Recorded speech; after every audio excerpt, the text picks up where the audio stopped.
నమస్కారం. Big debate ప్రత్యేక చర్చ కార్యక్రమానికి స్వాగతం. తెలంగాణలో స్థానిక సంస్థల ఎన్నిక రాష్ట్ర ప్రభుత్వం సిద్ధమైనట్టు కనపడుతోంది. ఏదైతే ఎన్నికల ముందు కామారెడ్డి డిక్లరేషన్ ఇచ్చినటువంటి హామీ ఉందో 42% బీసీలకు రిజర్వేషన్ కల్పించే ప్రయత్నాన్ని ఆర్డినెన్స్ రూపంలో అమల్లోకి తీసుకురానట్టుగా నిన్న క్యాబినెట్లో నిర్ణయం చేశారు. దాని తదనుగుణంగా ఆ అసెంబ్లీని కూడా ప్రోరోగ్ చేసిన పరిస్థితి కనపడుతుంది. అయితే ఆర్డినెన్స్ న్యాయ సమీక్షకు నిలుస్తుందా, ఏ అంశాల ఆధారంగా ఆర్డినెన్స్ తేదలుచుకున్నారు, సుప్రీంకోర్టు చెప్పినటువంటి ప్రత్యేక పరిస్థితులు ఇప్పుడు తెలంగాణలో ఉన్నాయన్న దాని మీద ఇవాళ బిగ్ డిబేట్లో చర్చను చెప్పడం. చర్చలో మనతో పాటు గొస్సుల శ్రీనివాస్ యాదవ్ గారు బీఆర్ఎస్ పార్టీ సీనియర్ నాయకులు ఇక్కడ మనతో స్టూడియోలో ఉన్నారు. అలాగే అల్జాపూర్ శ్రీనివాస్ గారు భారతీయ జనతా పార్టీ సీనియర్ నాయకులు మనతో లైవ్లో జాయిన్ అవుతున్నారు. అలాగే రెహమాన్ గారు ప్రముఖ రాజకీయ సామాజిక విశ్లేషకులు కూడా మనతో ఉన్నారు. మరి కాసేపట్లో ఇందిరా శోభన్ గారు కాంగ్రెస్ పార్టీ రాష్ట్ర నాయకురాలు కూడా మనతో జాయిన్ అవుతారు. ముందుగా రెహమాన్ గారు నమస్కారం. నమస్తే శ్రీనివాస్ గారు. రేమన్ గారు, అంటే మనం 3-4 సార్లు దీని మీద ఈ 42% రిజర్వేషన్ అన్న ప్రతి సందర్భంలో మనం మాట్లాడుకున్నాం. అయితే ప్రభుత్వం ఏదో ఒక మార్గాన్ని అన్వేషించినట్టుగా కనపడుతూ ఉంది. నిన్న క్యాబినెట్లో సుదీర్ఘంగా దాదాపు 2-3 గంటల పాటు దీని మీదనే చర్చించారని చెప్తా ఉన్నారు. ఇంక్లూడింగ్ అడ్వకేట్ జనరల్ని కూడా పిలిచి న్యాయపరంగా చిక్కులే ఉన్నాయి, దాన్ని ఎలా ఓవర్కమ్ కావాలి, ఇవన్నీ స్టడీ చేసిన తర్వాత ఒక ఆర్డినెన్స్ తేవాలి. ఈ BC commission, dedicated BC commission ఇవన్నీ వేశాం కాబట్టి 42% రిజర్వేషన్ కోసం ఒక ఆర్డినెన్స్ తెచ్చి తర్వాత అసెంబ్లీ సమావేశాలు జరిగినప్పుడు 6 నెలల లోపల ఎప్పుడైనా దాన్ని పాస్ చేసుకోవచ్చు. ఆ ప్రయత్నం ద్వారా ముందుకెళ్లాలని గవర్నర్ ఆమోదానికి పంపుతారు ఇవాళ రేపట్లని ఒక వార్త వస్తూ ఉంది. దాదాపు బహుశా ఇవాళ రేపు ఆర్డినెన్స్ రిలీజ్ అయ్యే అవకాశం మనకు కనపడుతుంది, గవర్నర్ దగ్గరికి వెళ్ళే అవకాశం కనపడుతూ ఉంది. ఏంటి, ఎలా అర్థం చేసుకోవాలి ఈ ప్రయత్నం? గతంలో పోయిన మార్చిలో అసెంబ్లీలో బిల్స్ పాస్ చేసి రాష్ట్రపతి ఆమోదం కోసం పంపారు, అవి ఇంతవరకు ఏమి ముందుకు అడుగు పడలా. ఒకవైపు హైకోర్టు రాష్ట్ర ప్రభుత్వం మెడ మీద కత్తిపెట్టింది, నెలలోపు మీరు రిజర్వేషన్లు ఖరారు చేయాలని చెప్పి. నాకు తెలిసి ఇప్పటికే 15 రోజులు అయిపోయింది హైకోర్టు ఒక డెడ్ లైన్ విధించి. ఎలా ముందుకెళ్తుంది అనుకుంటున్నారు రాష్ట్ర ప్రభుత్వం? మీకు అలాగే ప్యానల్లో ఉన్నటువంటి సభ్యులకందరికీ, వివిధ పార్టీ ప్రతినిధులు, విశ్లేషకులు, అలాగే హెచ్ఎంటీవీ ప్రేక్షకులకు అందరికీ గుడ్ ఈవినింగ్. చెప్పండి. ముఖ్యంగా అంటే 50% రిజర్వేషన్ దాడుతుంది అనేటువంటి అంశము నిజానికి 108 రాజ్యాంగ సవరణ ద్వారా అది పోయినట్టే. ఇంకా దాని అంటే ఈడబ్ల్యూ ఇంకా అది 50% ఆల్రెడీ దాటిపోయింది. కాబట్టి 42% రిజర్వేషన్ కామారెడ్డి డిక్లరేషన్ ద్వారా ముందుకొచ్చినటువంటి కాంగ్రెస్ పార్టీ దాని ఇంప్లిమెంటేషన్ దిశగా ముందుకెళ్తూ కోర్టులు, ఇంతకుముందు మీరు అన్నట్టుగా కోర్టులు 1 రోజే గడువు ఇచ్చినారు, ఆల్రెడీ 15 రోజులు అయిపోయింది. అంటే అత్యవసర పరిస్థితుల్లో అంటే సభను సమావేశపరిచి ఆమోదం పొందడము, లేకపోతే పెండింగ్ లో ఉన్నటువంటి సమయాలలో ఆర్డినెన్స్ ని తీసుకొస్తారు. అంటే పాలనకు సంబంధించి కాస్త అత్యవసర పరిస్థితుల్లో తీసుకొస్తారు. ఇప్పుడు అంటే ఆల్రెడీ కోర్టు గడువు పెట్టింది కాబట్టి సమయం లేదు కాబట్టి ఆర్డినెన్స్ ద్వారా తాను అనుకున్నటువంటి 42% రిజర్వేషన్ ని బీసీలకు ఇవ్వాలనేటువంటి ఆలోచనని దాదాపు అన్ని రాజకీయ పార్టీలు ఇప్పటికే స్వాగతిస్తున్నాయి. ఆర్థికంగా, సామాజికంగా, రాజకీయంగా వెనుకబడ్డటువంటి బీసీలకు రిజర్వేషన్ ఇవ్వడానికి ఏ రాజకీయ పార్టీకి అభ్యంతరం అయితే బయటికైతే చెప్పరు, అది సమస్య. బయటికైతే చెప్పట్లేదు, లోపల నిజానికి అభ్యంతరాలు ఉంటాయి. అది చెప్పలేక న్యాయపరమైన చిక్కులు వస్తాయి, ఆ చిక్కులు వస్తాయి, ఈ చిక్కులు వస్తాయి. ఈడబ్ల్యూఎస్ కి ఏ చిక్కులు రాలేదండి, ఎందుకంటే ఏ నివేదికలు లేవు, ఏ డిమాండ్ లేదు, ఏ సర్వేలు లేవు, ఏ కమిషన్ లేదు, ఎవరు అలా అదేదో మహేష్ బాబు గారి సినిమాలో చిటికిలాగా అలా చిటికేసినట్టుగా అయిపోయింది అది. చాలా అంటే వాళ్ళు ఉన్నది 10% అయినప్పుడు మొత్తం జనాభాకి రిజర్వేషన్ ఇవ్వడం కూడా తప్పే. దాంట్లో ఆర్థికంగా వెనుకబాటుతనం అన్నప్పుడు 3% అప్పర్ క్యాస్ట్ లో వెనుకబడ్డటువంటి వర్గాలు ఉన్నారు, మొత్తానికి రిజర్వేషన్ ఇచ్చారు.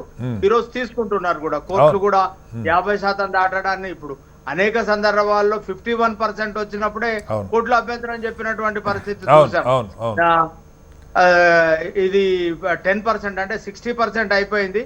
ఎట్లాంటి అభ్యంతరాన్ని అసలు ఇప్పుడు కేశవానంద భారతి కేసులో ఏ చట్టాలు, రాజ్యాంగ సవరణలు చేసుకుంటే రాజ్యాంగ స్ఫూర్తికి లోబడి మాత్రమే చట్ట సవరణలు కానీ చట్టాలు కానీ చేయాలని చాలా క్లారిటీగా సుప్రీంకోర్టు జడ్జిమెంట్ ఇచ్చింది. రిజర్వేషన్ అనేది శ్రీనివాస్ గారు సామాజిక వెనుకబాటుతనానికి మాత్రమే ఇస్తారు. అవును, ఆర్థిక వెనుకబాటుకి లేదు. రిజర్వేషన్ ఉండేది. అదర్ బ్యాక్ క్యాస్ట్ ఓబీసీ పేరుతోటి ఆ మండల్ కమిషన్ ఇదంతా వచ్చిన తర్వాత ఓబీసీల రిజర్వేషన్ కూడా వచ్చింది. కానీ మనం నిజానికి ఖచ్చితంగా ఈ వర్గాల్లో వెనుకబడినటువంటి వాళ్ళు ఉన్నారు, ఆర్థికంగా రాజకీయంగా వెనుకబడ్డటువంటి వర్గాలు ఉన్నారు. ముందైతే బీసీ రిజర్వేషన్ రానివ్వండి, తర్వాత దాంట్లో వర్గీకరణ కూడా కావాలి. రైట్, అంటే అవన్నీ ఓకే, కానీ మనకి అసలు ముందంటే ఇప్పుడు ఇది ఏమి జరిగే అవకాశం ఉందని మన పార్టీలు బయటికి చెప్పైనా ఎవరో కోర్టులకు వెళ్తారు, మనకు తెలియంది కాదు రెహమాన్ గారు. ఏ ఫార్వర్డ్ క్యాస్ట్ సంఘం పేరుతోటో ఇంకొక పేరుతోటో ఎవరో ఒకరు కోర్టులకు వెళ్తారు. కోర్టులకు వెళ్ళిన తర్వాత కోర్టు ఏం చేయబోతుంది అన్నదే మనకి, ఎందుకంటే మనకి 2018లో ఒక అనుభవం అయింది. బీఆర్ఎస్ ప్రభుత్వం ఉన్నప్పుడు వాళ్ళకి జియో తీసుకొచ్చారు 34%కి, టకామని కోర్టు ఆ జియోని కొట్టేసింది. దానికి దీనికి ఇప్పుడు తేడా ఏంటి అన్నది పాయింట్. ఇప్పటికీ అంటే 2018 నాటి పరిస్థితులు, అంటే రాష్ట్రాలకు రిజర్వేషన్ కు సంబంధించి రాష్ట్రాలకి అధికారం ఇస్తున్నామని కూడా కేంద్రం చాలా సందర్భాల్లో చెప్పినటువంటి పరిస్థితులు కూడా చూసాము. కేంద్రం గానీ లేకపోతే న్యాయ జోక్యం ఎలా ఉంటది అనేది ఒక ఉత్కంఠత అయితే నెలకొని ఉంది. 50% రిజర్వేషన్ దాటితే కోర్టులు జోక్యం చేసుకుంటాయన్నటువంటి వాదనకు దాదాపుగా కాలం చెల్లినట్టే, అంటే ఈడబ్ల్యూఎస్ రిజర్వేషన్ తోటి. కాబట్టి మళ్ళీ 50% రిజర్వేషన్ దాటింది అనేటువంటి అంశం అయితే తెరపైకి తేయడానికి వీల్లేదు. కానీ చాలా అంటే జరగాల్సిన ఎక్సర్సైజ్ జరగలేదు, చాలా హడావుడిగా తీసుకొచ్చారు. లేకపోతే వేసినటువంటి ఆ కులగణన కానివ్వండి, మిగతా అంశాలలో శాస్త్రీయత లేదు. ఇట్లాంటి అంశాలను ఏమన్నా లేవనెత్తి కోర్టు దగ్గరికి వెళ్తారు చూడాలి. డెఫినెట్ గా మీరు అంటున్నట్టుగా అనేక ముసుగులు రాజకీయ పార్టీలకు, అనేక ముసుగులు, అనేక తొడుగులు ఉంటాయి. ఎప్పుడే చొక్కా అవసరం అయితే ఆ చొక్కా వేసుకొని కోర్టుకు వెళ్ళడం, వీళ్ళ బినామీలే కోర్టుకు వెళ్ళడం చూస్తాం మనం తప్పకుండా. ఆర్డినెన్స్ తీసుకొచ్చి ఒక కొత్త అస్త్రాన్ని అయితే కాంగ్రెస్ పార్టీ మిగిలిన రాజకీయ పార్టీల ముందు ఒక సవాల్ని అయితే విసిరింది. దానంటే తన చిత్తశుద్ధిని నిరూపించుకునేటువంటి ప్రయత్నం అయితే ముందుగా చేసింది. ఇది మనం అభినందించాలి, చూడాలి ఏం జరుగుతుంది అనేది. ఇంద్ర గారు ఇక్కడ గతంలో ఒక ప్రయత్నం 2018లో నాకు బాగా గుర్తు, అప్పుడు కూడా చాలా డిబేట్ జరిగింది దాని మీద. తీరా చూస్తే 33 కాస్త 22కి వచ్చింది. కారణాలు మనకు తెలుసు, 50% రిజర్వేషన్ దాటుతుందన్న పేరుతో 22 చేసుకోవాల్సిన పరిస్థితి. సరే, అప్పుడు ఈ డెడికేటెడ్ బీసీ కమిషన్ కులగండ జరిగిందా లేదా దానిలోకి నేను వెళ్ళట్లేదు, కానీ ఇప్పుడైతే ఒక కసరత్తు జరిగింది. ఒక హోప్ కనపడుతుంది. ఏంటంటే నిన్న ప్రభుత్వం కసరత్తు చేసింది కూడా రే ఆఫ్ హోప్ అంటారు కదా. ఒక చిన్న ఆశాఖండం ఏంటంటే సుప్రీంకోర్టు గతంలో ఇచ్చిన జడ్జిమెంట్లలో కొన్ని ప్రత్యేకమైన సందర్భాలలో పరిస్థితులను బట్టి ఈ 50% మించి రిజర్వేషన్ అమలు చేసుకోవచ్చని ఎక్కడో ఒక పాయింట్ అయితే పట్టుకున్నట్టున్నారు మీరు. అయితే ఆ పాయింట్ మన దగ్గర జరిగిన కసరత్తు నిలబడుతుందా? ఏంటంటే ఆర్డినెన్స్ కేవలం రాజకీయంగా పార్టీలను నోరు మూపించడానికి తీసుకురాబోతున్నారా? మేము తెచ్చాము, కోర్టులు కొట్టేసి మమ్మల్ని ఏం చేయమంటారని ఎలా అర్థం చేసుకోవాలి? ఛానల్లో ఉన్నటువంటి సోదరులకు అలాగే చెప్పే ప్రేక్షకులకు గుడ్ ఈవినింగ్ అలా.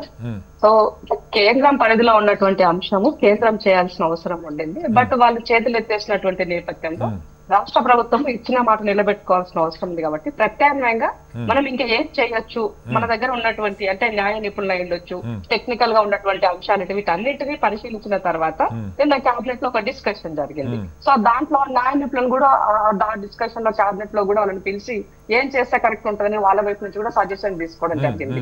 సో ఇప్పుడు ఏంటంటే ఈ రాష్ట్రంలో కాంగ్రెస్ పార్టీకి దేశంలో అంటే ఆనాడు ఎస్సీ ఎస్టీలకు రిజర్వేషన్లైనా, ఈనాడు బీసీల చట్టసభల రిజర్వేషన్లైనా దీనికి కాంగ్రెస్ పార్టీ కట్టుబడి ఉంది. ఆనాడైనా, ఇవాళైనా, రేపైనా, ఎప్పుడైనా వీళ్ళ గురించి కాంగ్రెస్ ఆలోచిస్తుందని మరొకసారి నిన్న జరిగినటువంటి డిస్కషన్ ద్వారా ఇవాళ ప్రభుత్వం తీసుకోబోయే నిర్ణయాన్ని బట్టి చాలా మందికి ఒక ఇండికేషన్ అయితే వెళ్ళిందని నేను అనుకుంటున్నా. దీంట్లో కూడా మళ్ళీ రాజకీయ జోలికి వెళ్ళి రాజకీయాలు చేస్తారన్నట్టు నేను అనుకోవట్లేదు. ఎందుకంటే మేజర్ గా అన్ని పార్టీల్లో మేజర్ వర్గం ఉన్నది మా కమ్యూనిటీస్.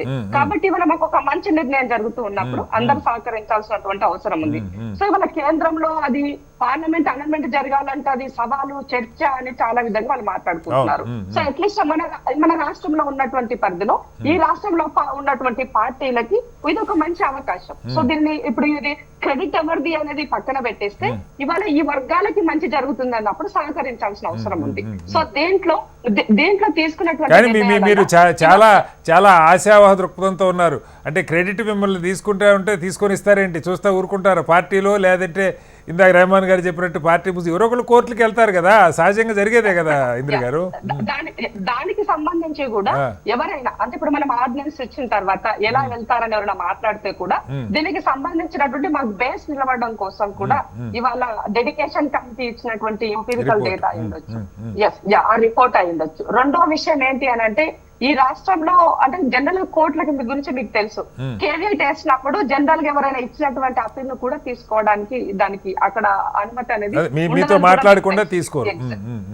ఎగ్జాక్ట్లీ 100% మా వైపు నుంచి తీసుకునే కొంచెం అవకాశం ఉంటది కాబట్టి. సో ఇక్కడ కేవీఐట్ అనేది కూడా మనకు ఒక అస్తం ఉంది కాబట్టి దీన్ని ముందుగానే ప్రభుత్వం తరపు నుంచి కూడా ఆలోచన కూడా చేస్తున్నారు. కాబట్టి నేనేమంటున్నా అంటే ఇవాళ అందరికి మంచి జరుగుతూ ఉన్నప్పుడు కోర్టుకు వెళ్లాల్సినటువంటి దురాలోచన ఏదైనా ఉంది అని అంటే వాళ్ళని బీసీల ద్రోహులుగా 100% ఈ రాష్ట్రంలో మనం చిత్రీకరిస్తారు. ఎందుకంటే ఎన్నడూ సాహసించని ఆలోచించని విషయాన్ని ఇవాళ ఈ ప్రభుత్వం చేస్తున్నప్పుడు దీనిని మనం అంగీకరించాల్సినటువంటి అవసరం ఉంది. అయితే ఇక్కడ జరగాల్సినటువంటి కేసీఆర్ 2018లో మనం ఏమంటారు పట్టణ శాఖకు సంబంధించి అయినా గ్రామ పంచాయతీ సంబంధించినటువంటి యాక్ట్ సవరణ వాళ్ళు చేస్తున్నారు. సో ఇవాళ ఈ యాక్ట్ మళ్ళీ మనము సవరించుకోవాల్సిన అవసరం ఉంది. 285A ని మనం సవరించుకొని దీంట్లో ఉన్నటువంటి దాంట్లో మనం ఏం యాడ్ చేయొచ్చు అనే విధంగా ఇవాళ దీనికి ఇవాళ చట్టబద్ధత కల్పించాలంటే డెఫినెట్ గా అసెంబ్లీ జరగాల్సిన అవసరం ఉంది. ఒకవేళ ఇన్ కేసు ఎప్పుడైనా చేసుకోలేకపోతే కూడా మనకి 6 months పీరియడ్ కూడా ఉంది. అంటే ఉన్న లాని బట్టి కనుక మనం గమనించినట్లయితే 6 నెలల లోపు మనం ఆమోదం కూడా తీసుకోవడానికి అవకాశం ఉంది. రెండవది ఏంటి అని అంటే ఇవాళ కోర్టు నుంచి మనకు ఒక డైరెక్షన్ ఇచ్చారు, మీరు సెప్టెంబర్ లోపే మీరు చెయ్యండి ఎలక్షన్స్ అని కూడా కోర్టు ఇవ్వడం జరిగింది. కాబట్టి ఇవాళ కోర్టుని దృష్టిలో పెట్టుకోవాలి, రిజర్వేషన్లు సక్సెస్ఫుల్ గా ముందుకెళ్ళాలి, ఎవరు కోర్టు న్యాయస్థానానికి వెళ్లకుండా ఉన్నటువంటి లొసుకులను సరి చేసుకుంటూ ఇవాళ ప్రభుత్వం ముందు ఇది ఉన్నటువంటి అంటే ఎవరు కాదు ఇందిర గారు, ఎవరు కోర్టుకు వెళ్ళని ఆశించడం అత్యాశ అవుతుంది. అది పార్టీలే వెళ్ళొచ్చు, పార్టీలు బినామీలు వెళ్ళొచ్చు, లేదు ఇంకెవరైనా వెళ్ళొచ్చు. కోర్టుకు వెళ్ళరని మనం అనుకోరు. అయితే కోర్టులో నిలబడటానికి కావాల్సిన గ్రౌండ్ మీరు రెడీ చేసుకున్నారు, ఎందుకంటే సుప్రీంకోర్టు జడ్జిమెంట్లో అది ఉందన్నది పాయింట్. కరెక్ట్ అండి. ఇప్పుడు కోర్టుని 50% స్లాబ్ అనేది ఎత్తివేయాలి, దానికి లేదు అని మొన్న దాకా అందరు మాట్లాడారు. కానీ ఎప్పుడో ఎత్తేసిన సంగతి వీళ్ళు మర్చిపోతున్నారు. ఈ డబ్ల్యూసీడీ తీసుకొచ్చినప్పుడే 50% స్లాబ్ ఎత్తిపోయింది, అదే దాంట్లో ఇంకేమీ లేదు. అవసరమైనటువంటి సందర్భం నేపథ్యంలో మీరు దానిని సవరణ చేసుకోవచ్చని కూడా అదే సుప్రీంకోర్టు జడ్జిమెంట్ కాపీలో ఉన్నది. కాబట్టి ఇలాంటి అంశాలను న్యాయపరంగా ఇవాళ న్యాయ నిపుణులు ఇచ్చిన సలహా మేరకే ఎలాంటి కాంప్లికేషన్స్ కు వెళ్లకుండా ఎలాంటి టెక్నికల్ అంశాల పట్ల మేము వెనకకి వెళ్లకుండా ఉండడం కోసమే పకడ్బందీగా ఈ ఆర్డినెన్స్ రాబోతున్నది. ఇది శుభ పరిణామం. ఈ సందర్భంగా ముఖ్యమంత్రి గారికి, కేబినెట్ లో ఉన్నటువంటి అందరి మంత్రులకి, అలాగే మా పిసిసి ప్రెసిడెంట్ మహేష్ అన్న గారికి, నేను ఒక బీసీ బిడ్డగా తెలంగాణ వాదిగా సామాజిక తెలంగాణ వైపుకు అడుగులు వేయాలని దాంట్లో నా వంతుగా పనిచేస్తున్నాను. నేను చాలా సంతోషంగా ఉన్నాను. రేపు ఇది సక్సెస్ అవ్వాలి అంటే ఈ ప్యానల్ లో ఉన్నటువంటి మా సీనియర్లో కూడా బీసీ బిడ్డనే, సో ఇవాళ మా రమణన్న కూడా మా వర్గానికి చెందిన బిడ్డనే. కాబట్టి మన వంతుల సహాయ సహకారాలు పార్టీలకు అతీతంగా మనము కలిసి కట్టుగా దీన్ని కాపాడుకోవాల్సిన బాధ్యత ఉందని సందర్భంగా తెలియజేస్తున్నాను. శ్రీనివాస్ గారు, ఇక్కడ అంటే మనం చాలాసార్లు మాట్లాడుకున్నాం, ఇబ్బందుల గురించి మాట్లాడుకున్నాం, కానీ పరిష్కారం ఏంటన్న దగ్గర ఇప్పుడు మీరు చాలాసార్లు మీరే చెప్పారు మన చేతుల్లో లేదు కేంద్రం చేయాలని. కానీ ఇప్పుడు రాష్ట్రం ఏదో ఒక కసరత్తు చేసి ఒక చిన్న పాయింట్ ఏదో పట్టుకున్నట్టుగా నాకు అనిపిస్తూ ఉంది. అది ఎంతవరకు నిలబడుతుంది? సరైన గ్రౌండ్ ఉంటాయి. సరే ఈడబ్ల్యూఎస్ వాళ్ళు 50% క్యాప్ ఎత్తామని చెప్పట్లేదు, ఏదో సూపర్ న్యూమరీ అంటున్నారు. సూపర్ న్యూమరీ అనేది మనందరికీ తెలుసు, సూపర్ న్యూమరీ అనేది తాత్కాలికంగా అప్పటికప్పుడు వచ్చిన పరిస్థితుల కోసం పెడతారు. దేశవ్యాప్తంగా సర్వకాల సర్వావస్థల్లో సూపర్ న్యూమరీ నడుస్తుంది ఇప్పుడు. సో దీన్ని మరి మనం ఎలా అర్థం చేసుకోవాలి? కోర్టులు ఆక్షేపిస్తాయా? కోర్టులు ఆక్షేపించకుండా సుప్రీంకోర్టు ఇచ్చినటువంటి వెసులుబాటుని రాష్ట్ర ప్రభుత్వం కరెక్ట్గా వాడుకోగలుగుతుందా అంటే ఏం చెప్తారు? అందరికీ ఉద్యమ నమస్కారాలు. నమస్తే. నేను ఏమంటున్నా అంటే బీసీలకు న్యాయం జరగాలని మొత్తం సమాజం అంతా కోరుకుంటుంది, అన్ని పార్టీలు కోరుకుంటున్నాయి. వాస్తవంగా కాన్స్టిట్యూషన్ ప్రకారంగా ఏదైతే వాళ్ళు సర్వే చేసినారో సర్వే ప్రకారం బిల్లు పెడితే బీఆర్ఎస్ పార్టీ మిగతా బీజేపీ పార్టీ వాళ్ళందరూ కూడా సపోర్ట్ చేసినారు, బిల్లు పంపారు. ఇక్కడ క్లారిటీగా పెద్ద ఇలా రాకెట్ సైన్స్ ఏం లేదు సార్, అంతా పాలిటిక్స్, పొలిటికల్ సైన్స్, రాజనీతి శాస్త్రం. రాకెట్ సైన్స్ ని మించింది కదా పొలిటికల్ సైన్స్. లేదు ఉట్టిగానే చెప్పేస్తారు, అది పెద్ద అందరం ఉన్నాం, బీజేపీ ఉంది, కాంగ్రెస్ ఉంది, మేము ప్రాంతీయ పార్టీగా మేము క్లియర్. సో వీళ్ళు బిల్లు పంపారు సార్, ఒక కామారెడ్డి డిక్లరేషన్ అన్నారు, జనగణన అన్న, వీళ్ళకి చేసే రైట్ లేదు, జనగణన చేసినారు అంటే కేంద్ర ప్రభుత్వం చేయాలి జనగణన, అయినా వీళ్ళు చేసినారు, దాన్ని టేబుల్ చేయలేదు, బిల్లు చేసినారు. ఆ బిల్లుకు బీఆర్ఎస్ పార్టీ హౌజ్లా మద్దతు ఇచ్చింది, బీజేపీ పార్టీ కూడా మద్దతు ఇచ్చింది. గవర్నర్ దగ్గర పోయినారు, గవర్నర్ నుంచి పోయి ఇప్పుడు ఎక్కడ ఉంది, రాష్ట్రపతి దగ్గర 90 రోజులు అయింది సార్, 3 నెలలు అయింది. సో ఇప్పుడు ఎవరు ఆమోదం చేయాలి, కేంద్ర ప్రభుత్వం చేయాలి. ఇప్పుడు కేంద్ర ప్రభుత్వం చేసే బిల్లు పంపి మళ్ళీ ఇప్పుడు ఒక ఆర్డినెన్స్ ఫెయిల్ అయిందని మనం బీఆర్ఎస్ గత ప్రభుత్వం మేము 2014లో 396 జియో ప్రకారం ఆర్డినెన్స్ ఇస్తే అంటే అప్పటికిప్పటికి ఒక్కటే తేడా, అప్పుడు మీరు డెడికేటెడ్ కమిషన్ తో ఇది జరగల, ఈ ఎక్సైజ్ చెల్లిద్దా చెల్లదా వేరే విషయం, కోర్టు పరిగణలోకి తీసుకుంటుందా లేదా వేరే విషయం, కానీ అదొక తేడా అయితే ఉంది. ఒకటి చెప్తా సార్, మీరు ఇదే అడుగుతుండ్రు కదా, సేమ్ దీనికి సంబంధించింది 1990లో జయలలిత గారు 3 సార్లు ఆర్డినెన్స్ పంపించారు, ఒక్కసారి కాదు సార్, 3 సార్లు డెడికేషన్ కమిషన్ ఇచ్చి వీళ్ళు ఒక వారం రోజులనే డెడికేషన్ కమిషన్ రిపోర్ట్ తీసుకున్నారు. డెడికేషన్ కమిషన్ ఎప్పుడు వేసినారు, మిగతా వాళ్ళు మేము లొల్లి పెట్టినాక ఫస్ట్ బీసీ కమిషన్తో అన్నారు, బీసీ కమిషన్ చెల్లదు అని చెప్పినాక డెడికేషన్ కమిషన్ కూడా వారం రోజులలో రిపోర్ట్ తెచ్చుకున్నారు. 27 తారీఖు వేసి మార్చి 6 తారీఖు నాడు రిపోర్ట్ తెచ్చుకున్నారు. రిపోర్ట్ తెచ్చినాక అది పబ్లిక్ డొమైన్లో పెట్టాలి, ఈ దీని మీద ఏమైనా అభ్యంతరాలు ఉన్నాయో డొమైన్లో పెట్టాలి, డొమైన్లో పెట్టిన తర్వాత వాళ్ళు చర్చించాలి. కానీ 6 తారీఖు నాడు మార్చి 6 తారీఖు నాడు క్యాబినెట్ చర్చలను చేసిండ్రు.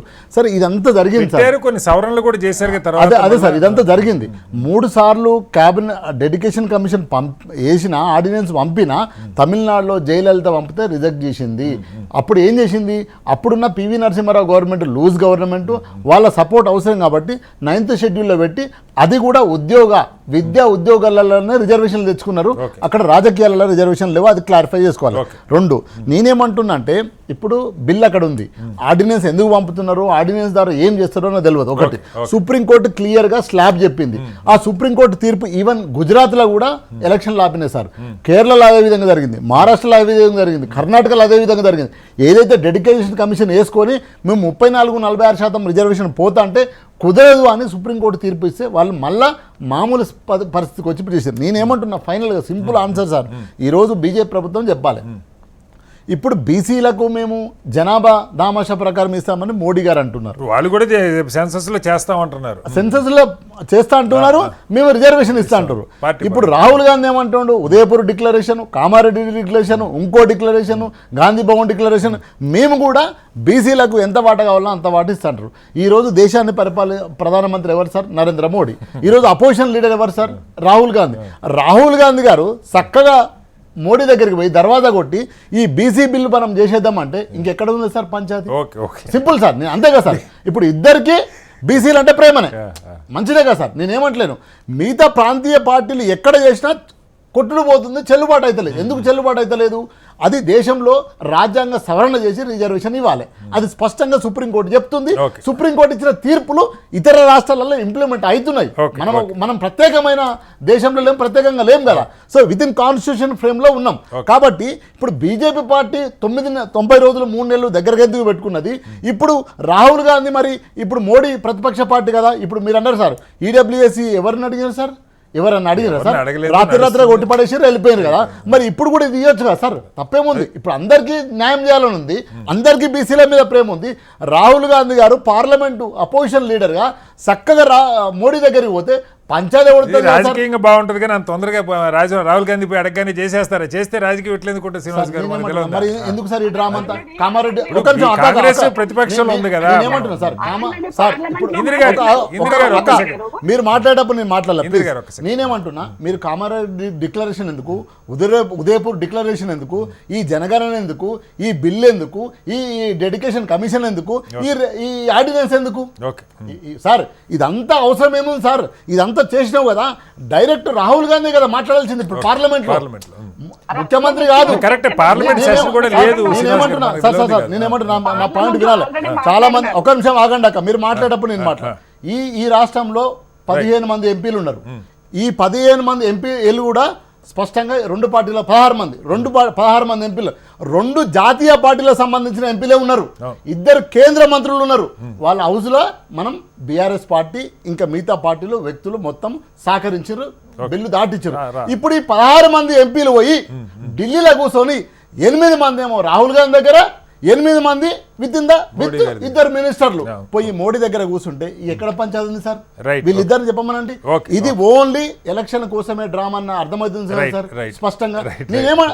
నేను పెద్ద ప్రశ్న అడుగుతలేను సార్, సింపుల్ గా రాహుల్ గాంధీ దగ్గరికి ఈ 8 మంది ఎంపీలు ఎందుకు పోతలేరు? పోయి కూర్చొని సార్ మనం కమిట్మెంట్ అయినాం, కామారెడ్డి డిక్లరేషన్ చేసినాం, మేము డెడికేషన్ కమిషన్ వేసినాం, బిల్లు పట్టుకొచ్చినాము, ఇక ఇక్కడ పెట్టినాము, మీరు ఒక మాట ఆ మోడీ గారితో మాట్లాడితే ఇది పని అయిపోతుంది.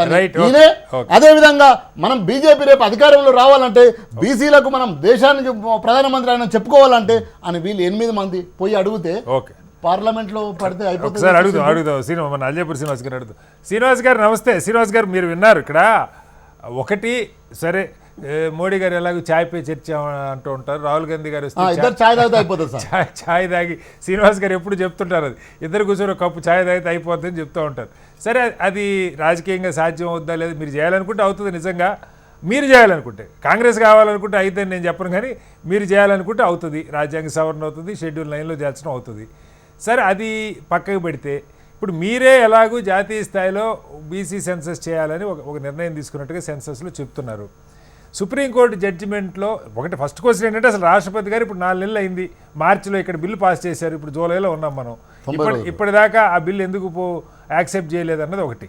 రెండవది 50% క్యాప్ అన్నది అంటే మీరు తలుచుకుంటే రాజు తలుచుకుంటే దెబ్బలకు కొదవ అన్నట్టుగా ఈడబ్ల్యూఎస్కి ఏమో ఏ క్యాప్లు అడ్డం రావు, ఏ పేరుతో అడ్డం రావు, అక్కడ అది సూపర్ న్యూమరీ అని చెప్పేస్తారు, పర్మనెంట్గా సూపర్ న్యూమరీ అమలవుతోంది. మీకు తెలుసు, నాకు తెలుసు, మీరు ఒక కాలేజీ నిర్వహిస్తూ ఉన్నారు, సూపర్ న్యూమరీ అంటే ఏంటో మీకు తెలుసు సార్. బట్ దానిలో కూడా ఇప్పుడు దాన్ని ఎవరు ప్రశ్నించట్లా, సరే ఇస్తే ఇచ్చారు పక్క పెట్టి అనుకున్నాం. దీని విషయంలో కాస్త ఈ సుప్రీంకోర్టు జడ్జిమెంట్ కొంత అనుకూలంగా ఉంది.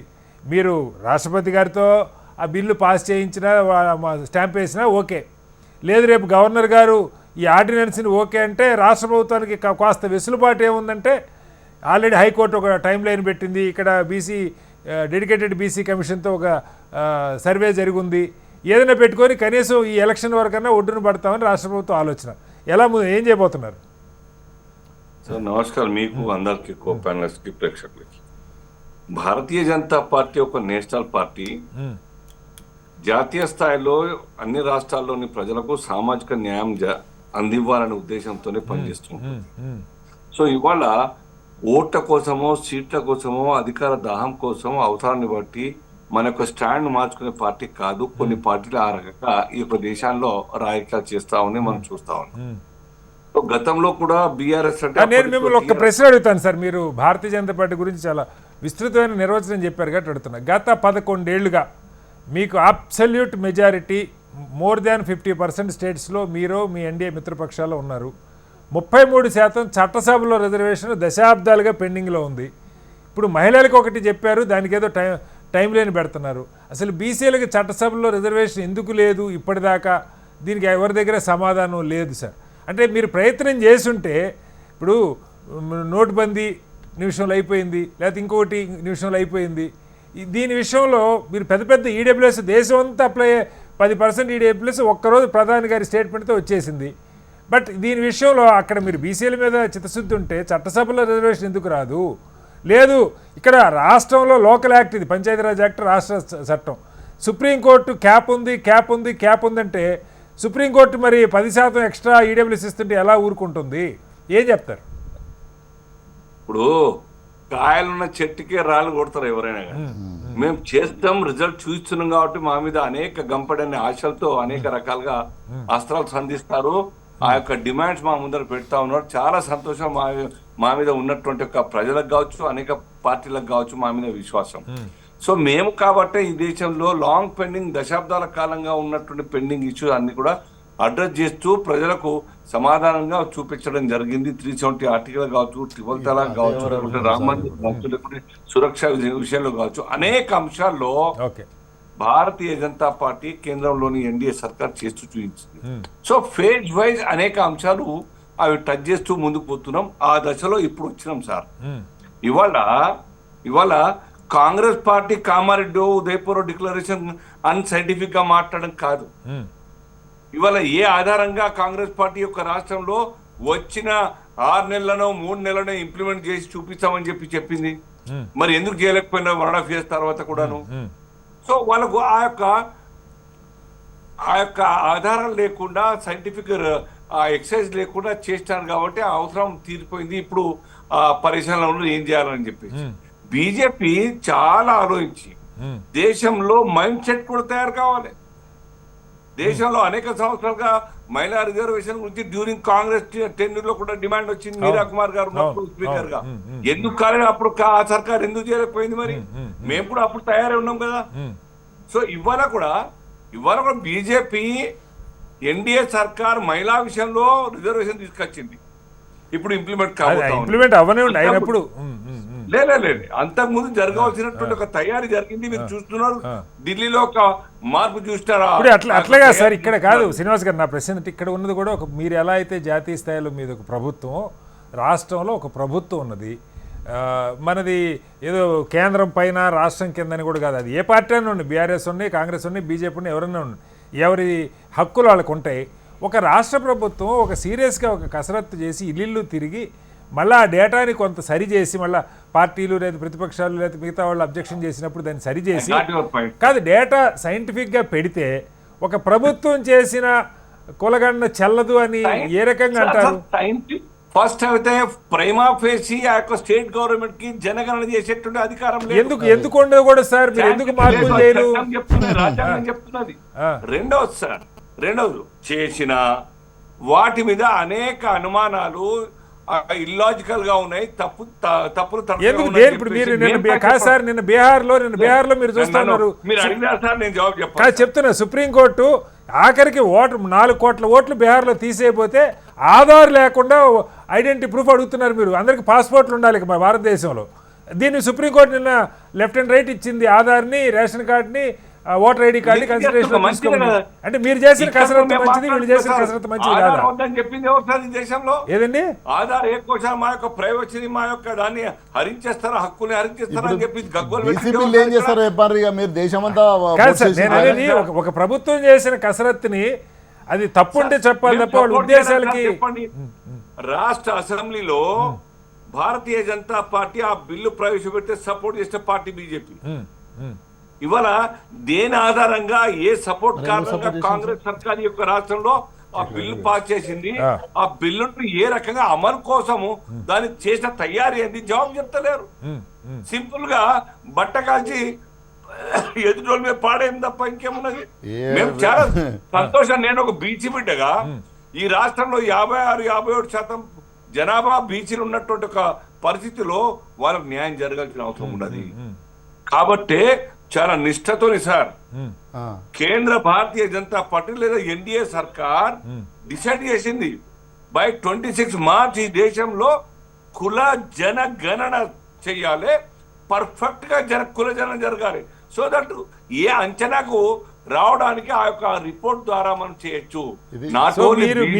మీరు చేస్తే పర్ఫెక్ట్ గా జరిగినట్టు, పక్క వాళ్ళు చేస్తే పర్ఫెక్ట్ గా జరిగినట్టు కాదు. మరి ఈ కాంగ్రెస్ పార్టీలో అనేక మంది నాయకులు ఎందుకు వ్యతిరేకించారు ఈ యొక్క రిపోర్ట్ ను? Right, okay. ప్రజలు వ్యతిరేకించినారే. సో ఒక ప్రశ్న సార్, ఇప్పుడు రాష్ట్రపతి గారి దగ్గర ఈ బిల్లు ఉంది. ఆ రాష్ట్రపతి గారి దగ్గరికి పంపిన బిల్లులో కూడా ఎంపిరికల్ డేటా సపోర్ట్ తోటే పెట్టారు. ఇక్కడ కులగండ జరిగింది ఈ ప్రమాణాలతో డెడికేటెడ్ బీసీ కమిషన్, రాష్ట్రపతి కూడా దానికి ఆమోదం తెలపొచ్చు. అది 3 నెలలుగా పెండింగ్లో ఉంది. ఎన్నిసార్లు అధికారులు పోయినా, మంత్రులు పోయి కలిసినా అది ముందు కదలట్లా. ఏంటి సమస్య? అంటే ఆ యొక్క రాష్ట్రపతి గారి హక్కుల్ని కూడా మేము లాగేసుకోవాలా సార్?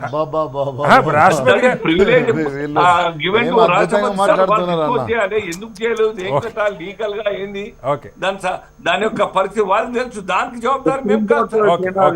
వ్యతిరేకంగా మేము తీసుకున్న నిర్ణయాలకు కావచ్చు, లేకపోతే రాష్ట్రంలోని గవర్నర్ పెండింగ్ లో పెట్టే విషయాన్ని మాకు వ్యతిరేకంగా రాష్ట్రపతి నిర్ణయం తీసుకోకపోతే కంప్లైంట్ ఇస్తే మాకు వ్యతిరేకంగా లేదంటే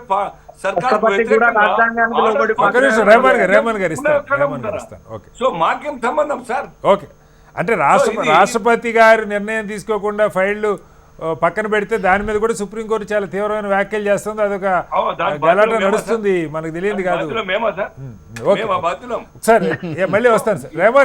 రేమన్ గారు మేమైతే స్వాగతిస్తున్నాం సార్. చేయండి, అదే ఇంప్లిమెంట్ చేయండి. మీరు ఎట్లా చేస్తారు అంటున్నా, ఎట్లా చేస్తారు? కాదు సార్. నువ్వు చేయకుండా ఎట్లా చేస్తారు అంటున్నా? నువ్వు దేశంలో పరిపాలిస్తున్నావు కదనే, చెయ్యండి అంటే వాళ్ళు ఏం చేస్తారు? ఏం చూసి కాంగ్రెస్ పార్టీ డిసైడ్ చేసింది సార్? మీరు చాలా చాలా మంచి విషయం తీసినారు. రాహుల్ గాంధీ ఎప్పుడో మాట్లాడినారా ఓకే బయట స్టేట్మెంట్? అదే అడుగుతున్నానే.